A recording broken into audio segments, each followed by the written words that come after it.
আজকে আমি চ্যাং মাছের ভুনা দিয়ে ভাত মাখাইছি। দেখেন কি পরিমাণে, মানে ঝোল ঝোল করে, ঝাল ঝাল, সাথে কাঁচা মরিচ সাথে আর মাছ।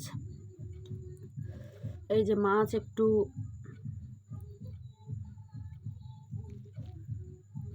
সেই স্বাদ।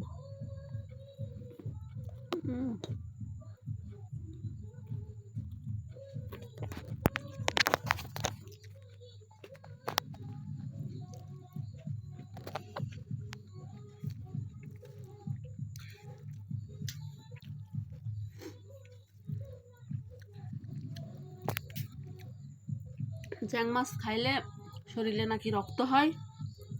তোমার আম্মু ভুনা করছে।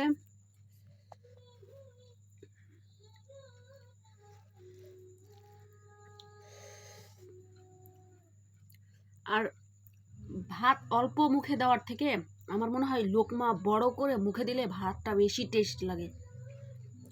দেখেন কতগুলা নিছি। এই যে ভাত একটু বেশি মুখে দিলে মনে বলে ভাতের স্বাদটা একটু দ্বিগুণ বেড়ে যায়।